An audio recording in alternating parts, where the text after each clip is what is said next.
Over 3 million businesses use Indeed.com for hiring. 5 times more hires are made through Indeed than any other job site.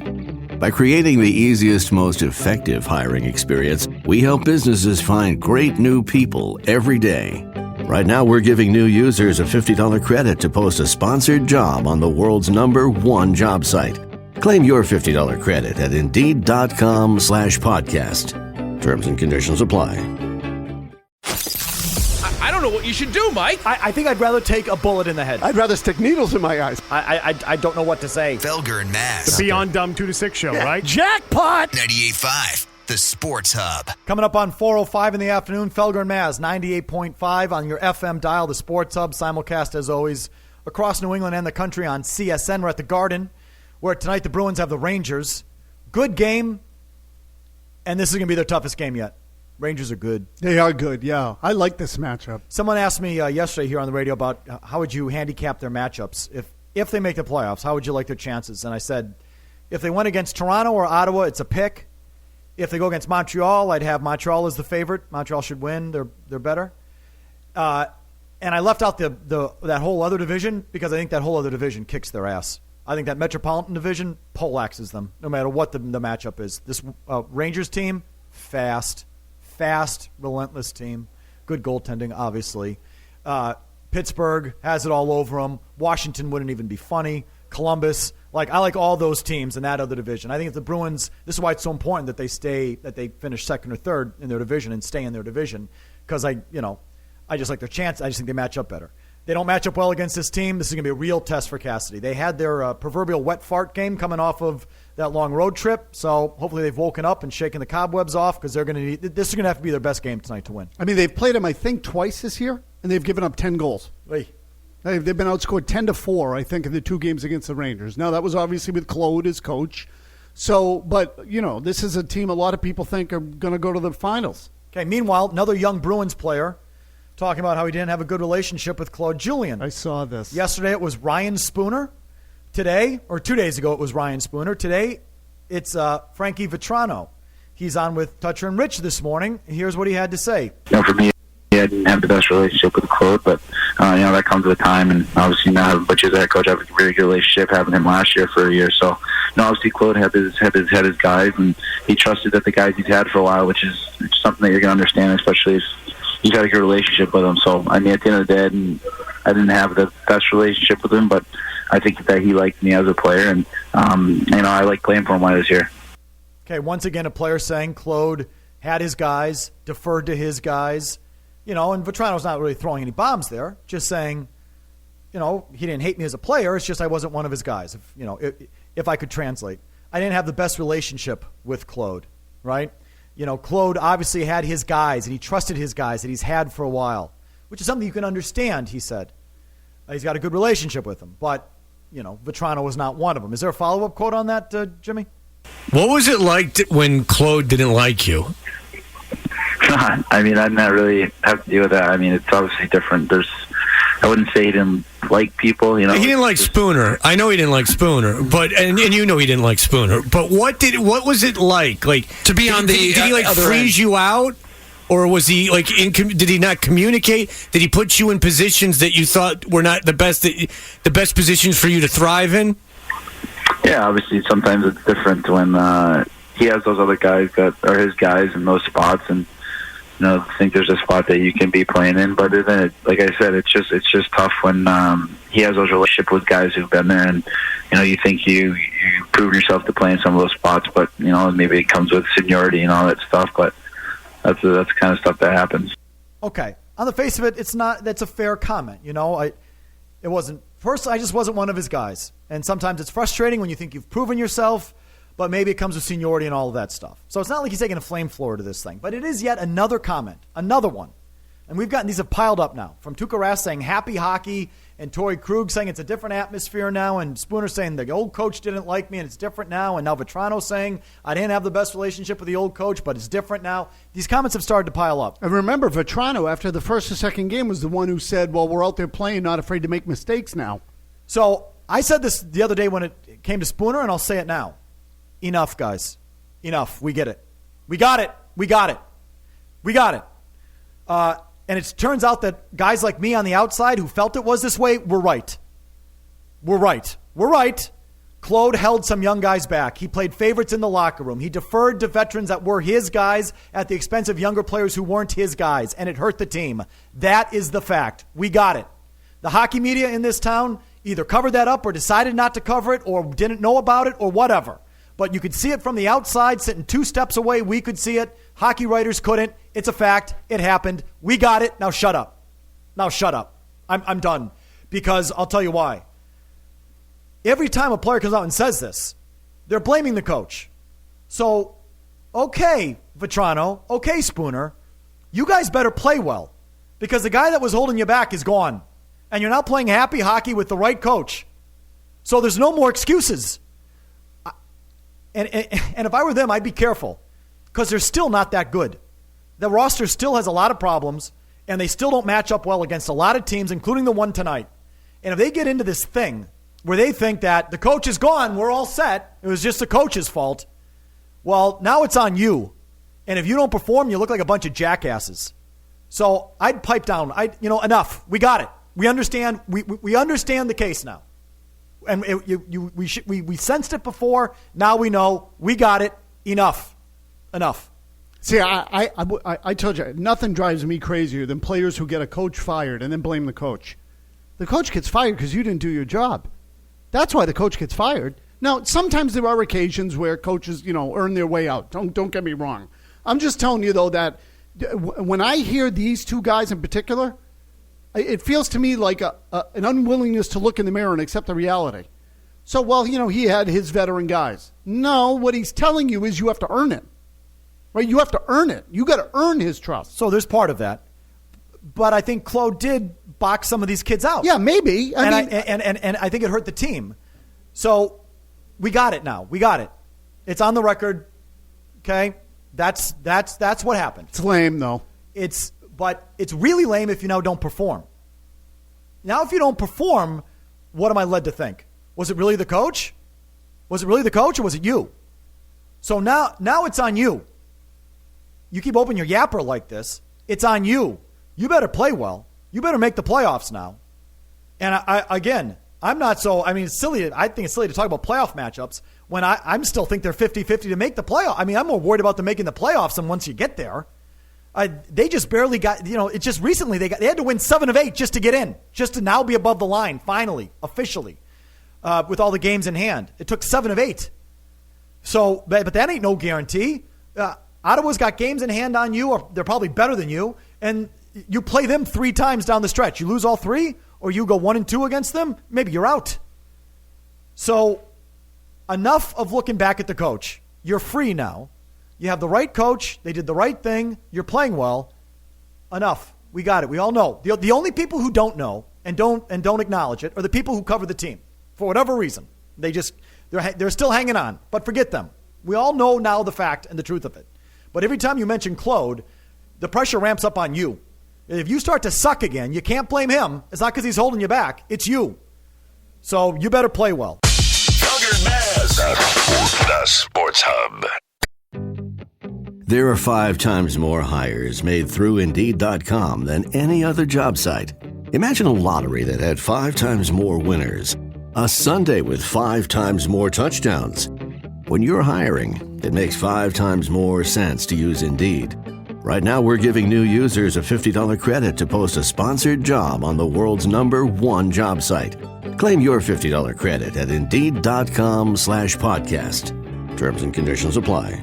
If you are loving this podcast, you should tell a friend about it. Spread the word about podcasts you think they would enjoy. There's something for everyone, from entertainment and lifestyle to news and politics to sports and more. Share it on social media. Tripod. Believe it or not, some people don't know how great podcasts are, or even how to find and listen to them. You can help change that with a click. Tell your friends about your favorite podcast. And don't forget to tell us what you shared with the hashtag Tripod. TRYPOD. Tripod. Thanks for spreading the word.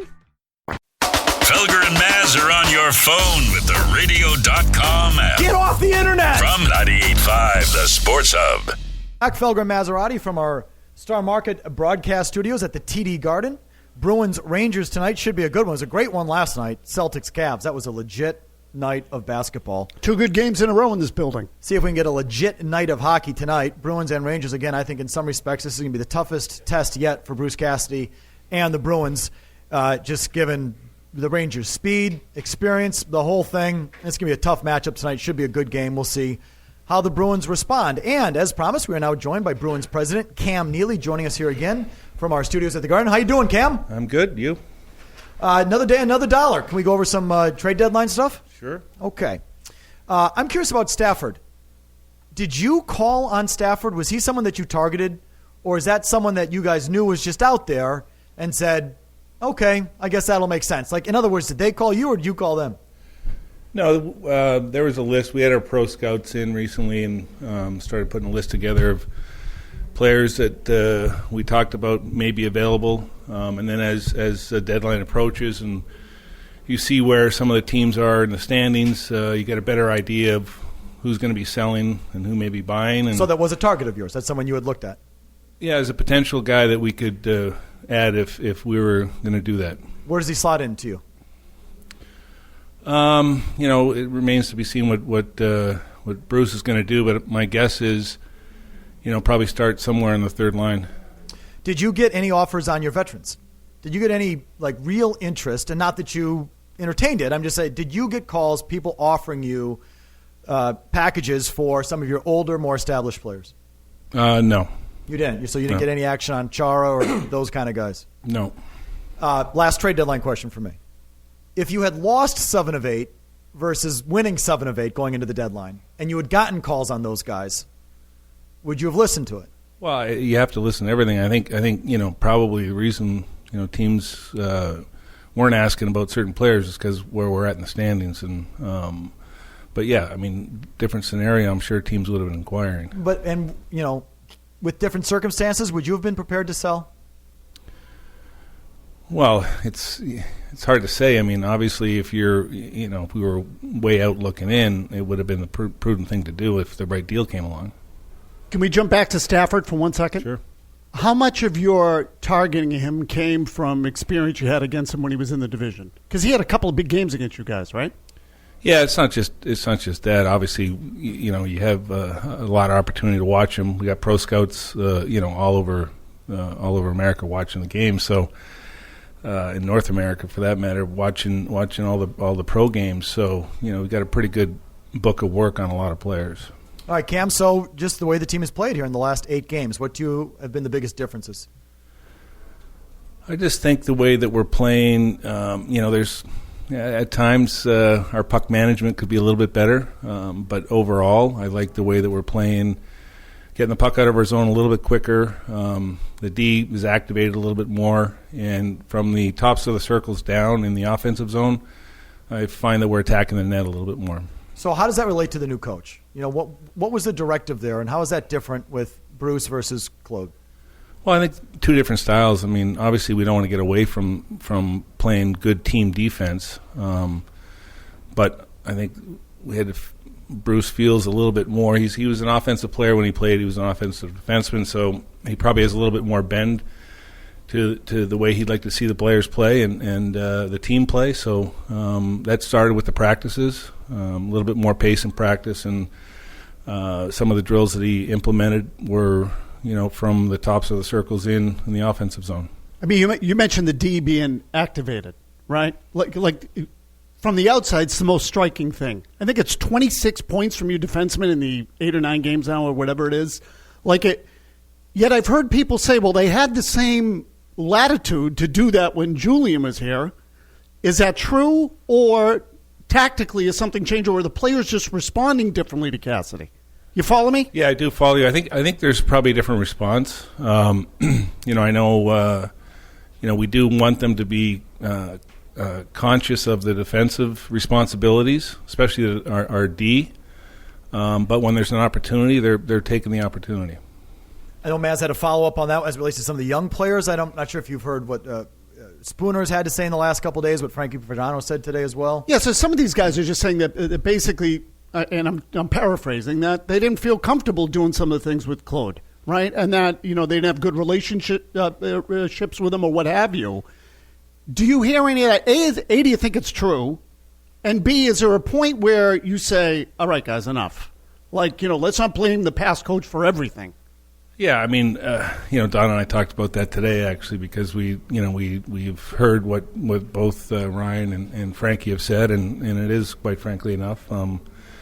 Listen, I was a young player once, and there was coaches I didn't like because, they want you to be responsible. And, you have to understand that you have to be responsible to have a good career in this game. I mean, you can't just be one way. And I don't think personalities were really the issue. It was just, being a young player, not maybe having the freedom they think they deserve or would like. So is that a message that now will get filtered down to the players? Like, okay, guys, let's put a cork in it. I believe so. Yeah. Yeah. So also on the coaching change, because last time we talked to you, you said one of the things you guys were looking at was the home record here under the previous coach, and how that relates to the coach has more impact on a home game than a road game, given the last change and everything, and maybe some of the matchups were overthought or too reliant on the matchups. I don't know exactly how you would phrase that. Do you see a difference the way Bruce is managing the home games? I do. I know matchups are still important, but excuse me, I think you can't get away from the flow of the game, and I think Bruce has done a good job of keeping the flow of the game and keeping guys in the game and not worrying about having to come off. Excuse me, come off the ice if a certain line's out there. I think he gets the matchups when he wants, but tells the players, from what I gather, that listen, you may get on a shift against a line that you may not have seen in the past, but it's your job to make sure that you handle it properly. On Claude, you allowed him to go to Montreal and talk to Montreal. You could have blocked that, right? Yes, we could have denied that. Yeah. Why didn't you deny that? Personally, I just don't think it's the right thing to do. I mean, he got an opportunity to work again. I wasn't sure if he was ready to work again, but I think he deserved the opportunity to talk to Montreal or any other team that asked for permission. So, personally, I just don't think it's the right thing to do to deny someone an opportunity. Certainly, if that were Phoenix, but when it's Montreal on the phone, did you think about that differently? Did you spend? Well, there was more thought put into it. That's for sure. But again, as you see, the decision we came down with, but it wasn't just yes, talk to him. We had discussions about it internally. Could you have demanded compensation? No. So that's over. Like that's there was changed, a time you could. There was like 2 years ago you could have, but now you can't. You can only block. Yeah. You can block, but there's nothing Montreal could do to say unblock him. We'll give you this to unblock it. Like I find that so crazy. Does this exist in other sports where you fire a guy but you still have his rights? You know what? I'm not really sure. I haven't really looked into the other sports on that. But so you weren't entitled to compensation, but you could have blocked. Yes. Okay. Cynics will say that you just did it because you didn't want to pay off the $1.5 million left on his contract. Well, it wasn't that much left,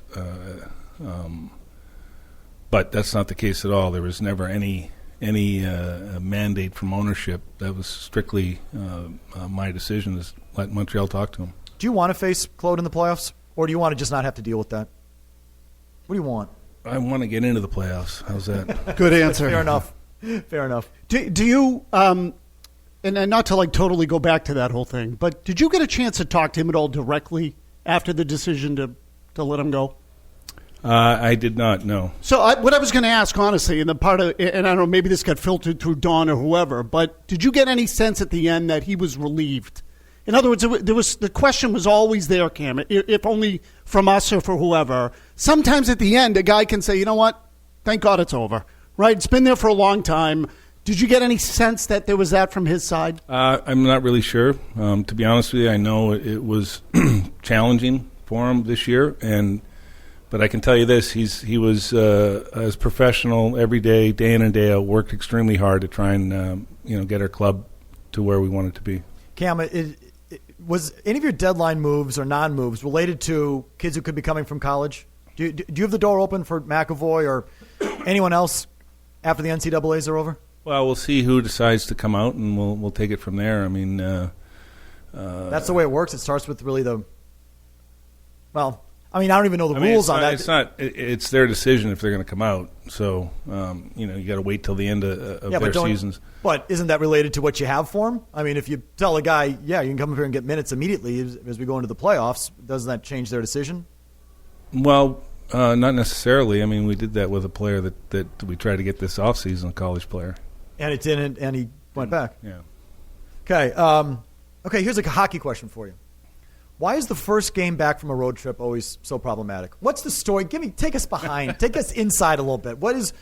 I'd love to know. Okay. I really would. I think you get home, you've been away for a while, then there's distractions at home with your family. If you have kids, I mean, when you're on the road, it's just strictly hockey. You go to the practice, you go to morning skate, you play, you travel, you're at hotels, you're hanging out with your teammates, you're going to dinner with your teammates.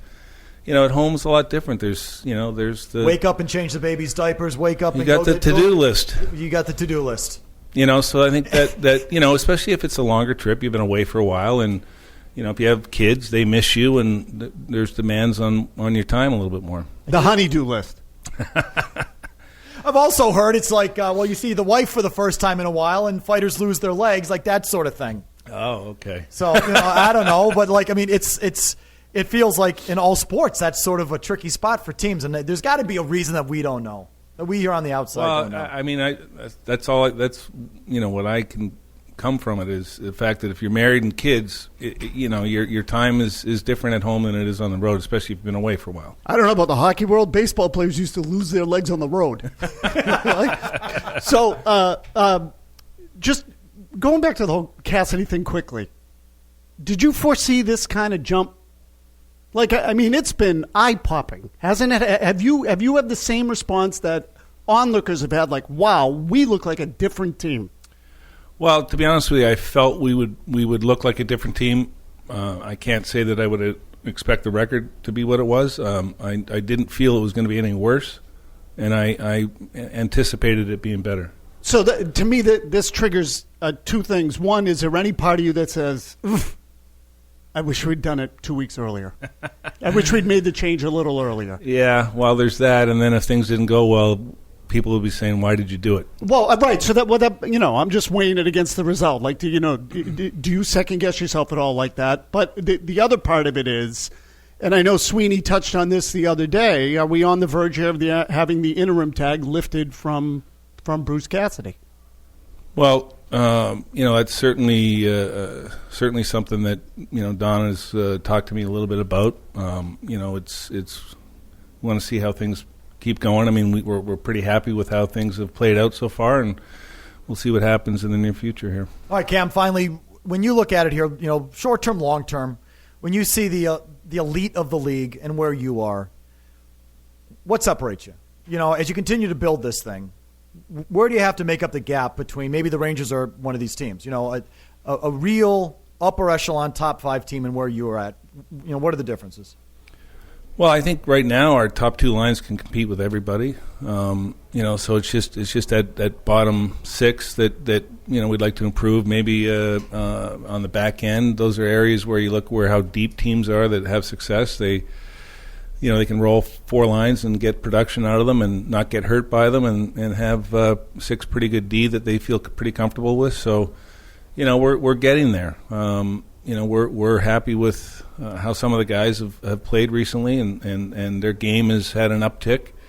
The better players are continuing to play better, and we got a really solid goalie in Tuukka, and so we're getting there. We're getting to where we want to be, and but those when you separate those teams, you see a little bit more depth on the bottom part of it. How about? And I do have one more question. So you've been in this spot the last couple of years, where you hit March and you're in a fairly good spot against the playoff line, and here you are again. What's going to be the difference this year versus the last 2? Why do you think it's going to be any different? Well, I mean, I hope it is. If we continue to play like we're playing, I don't anticipate us winning 7 out of every 8, but we're going to be better, and we have been better. Our home record hopefully will continue to go the way it's going, and that's going to be a big plus for us. Last year and a half, it hasn't been what we wanted and what we expect. So those 2 things there, I think are going to be helpful, and we'll see how some of the guys, hopefully they continue to improve. Okay, Cam. So I have one more yes or no question before you go. And do you guys already know who you're going to protect in the expansion draft? Like, is that list basically done? Pretty much, yeah. Okay. Just curious. I wonder if there's, a spot or two at the end. You say, well, we're going to evaluate. Well, we've got you protected, man. No, I would hope you put me out there, actually. Can someone play themselves on the list or off the list, but you think it's pretty well pretty well done. Okay, Cam, thanks so much for coming down. We appreciate it. No problem. All right, Cam. Stay tuned for more Felger and Mazz on 98.5, The Sports Hub. There are 5 times more hires made through Indeed.com than any other job site. Imagine a lottery that had 5 times more winners. A Sunday with 5 times more touchdowns. When you're hiring, it makes 5 times more sense to use Indeed. Right now, we're giving new users a $50 credit to post a sponsored job on the world's #1 job site. Claim your $50 credit at Indeed.com/podcast. Terms and conditions apply. If you're loving this podcast, you should tell a friend about it. Spread the word about podcasts you think they would enjoy. There's something for everyone from entertainment and lifestyle to news and politics to sports and more. Share it on social media. Tripod. Believe it or not, some people don't know how great podcasts are. Or even how to find and listen to them. You can help change that with a click. Tell your friends about your favorite podcast. And don't forget to tell us what you shared with the hashtag Tripod. TRYPOD. Tripod. Thanks for spreading the word. I like football, and I like the Patriots and all of that. Hold on, I'm not done. This is Felger and Mazz, 98.5, The Sports Hub. All right, right back on Felger and Mazz. We can weigh in on the Cam interview and the Bruins at this juncture. We've got Celtics from last night on the board, discussing that. Jimmy Garoppolo, how come no one believes Adam Schefter? Those are the stories say. Oh, and David Price might have a torn ligament in his elbow and maybe out for the next year and a half. Oh, by the way. Minor development there. The latest report from Master Donato, the first MRI showed just swelling, and what does that mean to you? Or fluid buildup and swelling? Yeah, it tells me, I haven't changed my mind. I view that as there's trauma in the area. The fact that they're going for a second opinion from James Andrews is just a warning sign. Getting any second opinion is troublesome. Yeah, always. Meaning they don't go see someone else if they know what it is. If you've got good news, it's not like you go searching out someone to give you bad news, right? When you get your rectal exam, Maz, and the guy's fishing around up there, and he says, no, you're fine, it all feels good. Do you say, you know what, I'm still not convinced? You go to the next guy and get another one? Or do you say, thank you, I'm out of here, I'll see you in 2 years? No, thank you, I'm out of here. Yeah, particularly with that one. You know what I'm saying? But no, I don't think it's complicated. I think when it comes back clean, you say, we're not worried, everything's good. All right, great. When it doesn't, the question is, the answer is it's bad. The question is, it's how bad. So then you go to someone else to get an assessment of how bad. My opinion has not changed. He had some sort of trauma in his left elbow. Typically, that's a ligament tear. So he's going to see James Andrews, who is with the NFL Combine right now in Indy. He's going to try and squeeze in a time for Andrews to see him, even though Andrews is already contracted to see all these draft prospects. So that's where we are with the Red Sox. So that's on the board with everything else. Raymond has been waiting patiently in Las Vegas to talk Bruins. Go ahead, Raymond. Hey, good afternoon, you guys. Hey, I'm glad about that Don Sweeney didn't mortgage the future at this trade deadline, man. Picking up Stafford was a cool, low risk move. And if they bring up prospects from the college ranks, if any of these prospects want to turn pro, who they gonna scratch from the lineup? I can understand Hayes, Bolesky, Nash, and some other guys. And we already got a couple of young guys on the team, who need playoff experience here. And the fact that the two Bruins are going to be in the playoffs because they're tearing it up right now, those college players could get experience there too. Yeah, I see. That's just what I was trying to get to Cam. I don't think a kid's going to give up college eligibility to come play for Providence. I mean, maybe. I don't know. To me, there's only one guy. McAvoy. It was about McAvoy. He projects as a franchise defenseman. He's. I've watched a few BU games, and I haven't noticed him, which has been disappointing because when I saw him in that World Junior tournament, he just popped. Like he was the best player on the ice in that World Junior thing. And then I watched him in the Bean Pot and some other games here, and I've been a little disappointed. But he's the only guy because he just projects. His ceiling is so high. And who would you sit?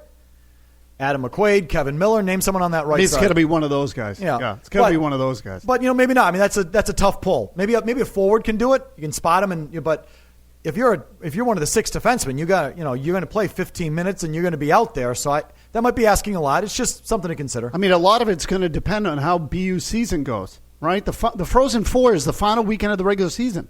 Of the Bruins regular season. Yes, they're both April 8th. So I don't think that's the factor. I think the factor is McAvoy ready to get NHL minutes in the playoffs, no matter when BU season ends.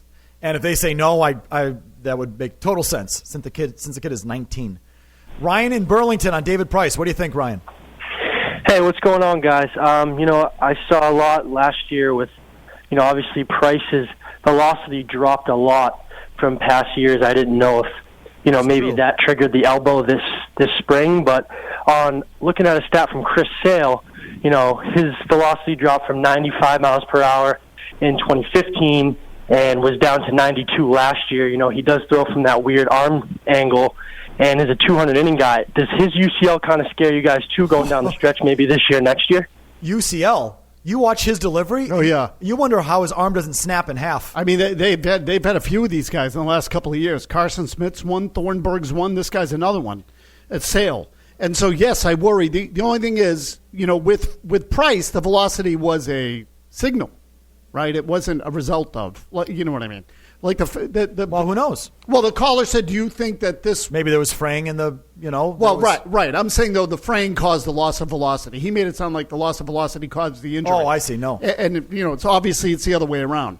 With Sale, from everything I read, it was by design. Sale went into the year and said, "I need to get more efficient outs. I want my strikeouts to go down because I want to be able to pitch deeper in the games." So he started throwing more two-seamers to get ground balls. Okay, so now, again, was it a lie? I don't know. I'm just telling you what was written at the time. Tom in San Diego on the Jimmy Garoppolo story. Go ahead, Tom. Tommy! Okay, folks, you can take his line out there. One open line at 617-779-0985. Paulo in Somerville on Claude Julien. Yes, Paulo. Hey, what's going on, guys? I hope everyone keeps taking a big, steamy dump on Claude Julien because he gave away one of the best goal scorers that's going to be in the NHL for the next 15 to 20 years in Sagan. It was such a mistake getting him away, even though I know he was a little punk and did whatever he did. That kid's going to end up as an all-time great goal scorer in this league, and we gave him away for nothing. Okay, the whole team did, though. Blame the guy who was just sitting in front of us. Blame Claude. Blame Sweeney. Blame Jacobs. Blame everybody. They all gave up on him. Everyone. They were all on board. Do you think Sweeney gave up on him? So that's the one guy who wasn't shown in that behind the B thing. So maybe not. Maybe not. I'll tell you, based on everything we've seen, I think Sweeney might be the one guy who said, no, you should hold on, be patient. It feels to me like Sweeney's patient with everybody, maybe to a fault in some cases. As for the Julien thing, I did find that part interesting when Neely said it, that he and Sweeney talked about it this morning, that the players are talking too much about Julien and dumping on him. So you know what? Put a cork in it. Put a cork in it. Enough. And it's not, usually I'm not that guy. Usually I want players to speak and be honest. And from a journalist standpoint, I still want them to do that. But what's best for the team, if that's your angle, and I just think they're setting themselves up to look like jackasses. If you don't come through now, so where's your coach? Well, wait a minute. I thought it was all about the coach, Frankie and Ryan. Those guys better play well now because they've lost their excuse. They've lost their blanket. So if I were them, I'd keep the blanket. I'd play it a little cooler than that because you're not out of the woods. You could easily, you lose 3 straight games, you're going to miss the playoffs. It's that tight. Yeah, and on top of it all, it's a bad look. It really is a bad look. The accountability thing's a part of it too. But the guy was a good coach here. Okay, the players are right. I'm not saying they're wrong, but we see it. We got it. It's obvious the difference between the two. It's obvious it was the right thing to do in firing the coach. It's obvious that Claude was holding some guys back. It's obvious that the style was held back a little bit too. These things we all see it now. These aren't debatable points. There's no need now to come out and say, well, see, it's happy hockey. And we got it. We see it. It's no one. Again, the only ones who are fighting it are the people who cover the team, oddly enough, but everyone else sees it. So enough. We got it. And if you don't play well tonight, you're going to get your ass kicked. Because this is a good team you're playing tonight. They're much better than you. And if you don't play your best game so far under Cassidy, you're going to get poleaxed.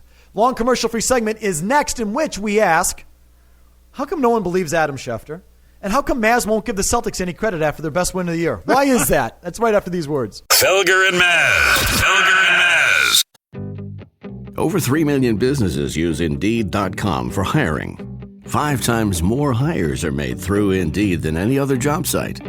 By creating the easiest, most effective hiring experience, we help businesses find great new people every day. Right now, we're giving new users a $50 credit to post a sponsored job on the world's #1 job site. Claim your $50 credit at Indeed.com/podcast. Terms and conditions apply.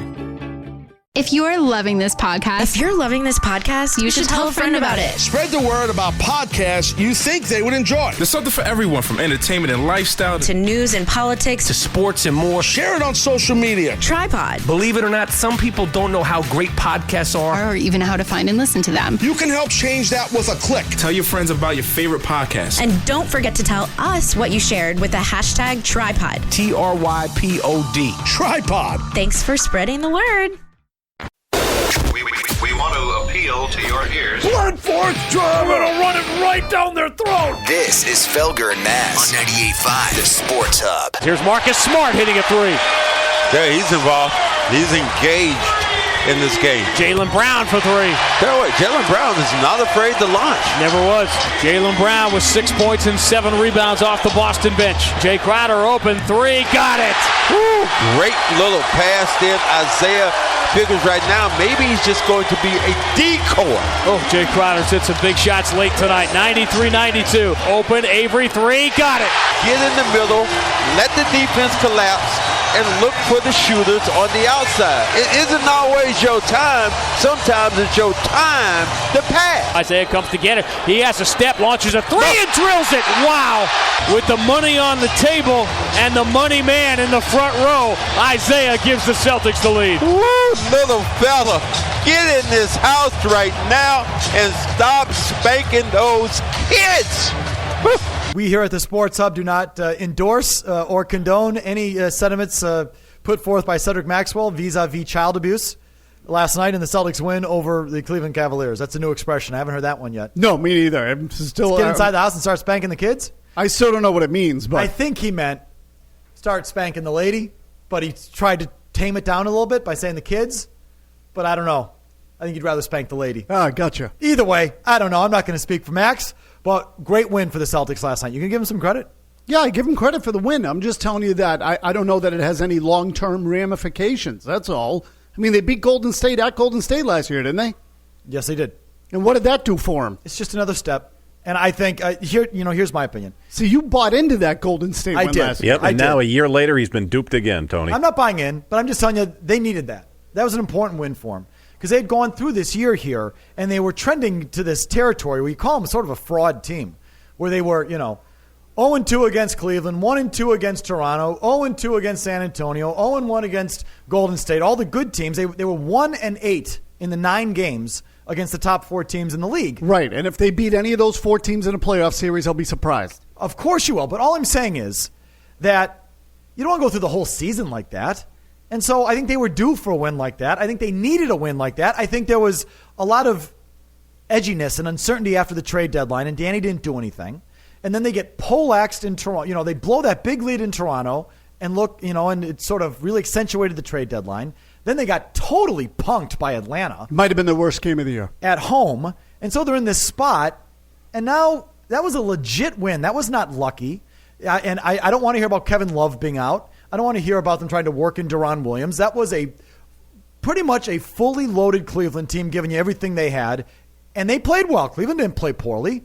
And you just beat them straight up. You made your shots. That was the number one thing. You played excellent defense. Avery Bradley made a real difference defensively, but everyone played well defensively. That does translate to the playoffs. That will travel to the playoffs. And it's been a rough couple weeks for the Green, and they should feel good about it. I'm not going to dump on them today. Jimmy Stewart and Murray back at our studio in Brighton. Was Felger on the show yesterday? Yes, he was. Was he here? Yeah. He was here? Yeah. Okay, because I remember saying that the Celtics were going to win last night because I liked the spot that they were in, I thought Cleveland was catching them at a bad time. That the Celtics were going to be pissed off at the way things had gone the last few games. Nice call. Thank you. So why don't you say nice things about him today? Because I was expecting it. That's why. You are painful. So look, and again, I give him credit for the win. And I'll tell you, if you're looking for one thing that you would say, well, now if that starts happening, then we'll see what happens. I'm telling you, it's the defense. And I would also say it's the perimeter shooting by people other than Isaiah. See, I don't expect that. I think some nights those are going to go in, sometimes they're not, and that's ultimately going to be one of their flaws. Okay, but last year against Atlanta, they didn't go in any night. No, that's what I'm saying. So I think that they're going to have these playoff series, and they're all going to be spread out across the three-point line, and Isaiah's going to defer like he did last night, as he should, to wide-open guys. Some nights they're going to hit them, some nights they're not. And that's sort of the nature of that three-point shooting team. And it's ultimately, they don't have enough guys who can go to the rim and get to the line. And that's ultimately going to be their undoing. So, look, I don't think that you winning last night gives you a chance against Cleveland in the playoffs. I think Cleveland's going to beat you in the playoffs. I just think this whole Isaiah fourth quarter thing in some ways actually hurts them. Because last night, they won collectively, which is if they're going to, how they're going to beat good teams, they're going to have to do it this way. They're going to have Isaiah giving up the ball and, drawing defenders into the middle, as you heard Max said, let the defense collapse, and then kick it out to Crowder, kick it out to Bradley, even Jaylen Brown, and Smart did it himself a couple of times in that quarter by kicking the guys out on the wing, and guys made shots. If they're going to win, they're going to have to win that way, because Isaiah going in among the trees is not going to work in the playoffs. We're going to take your calls the final hour. Everything is on the table. The Bruins heading into tonight after our Cam Neely interview. Anything on that? On the board. David Price potentially out for the next year and a half with an elbow injury. Still a long way to go on that, but he's trying to go see Dr. James Andrews. Never a good sign. How come no one believes the best NFL reporter of our generation, the most reliable NFL reporter of our generation? No one believes Adam Schefter. And Adam Schefter, when it comes to the Patriots, is always right. Michael Felger, Tony Massarotti, Felger and Mazz.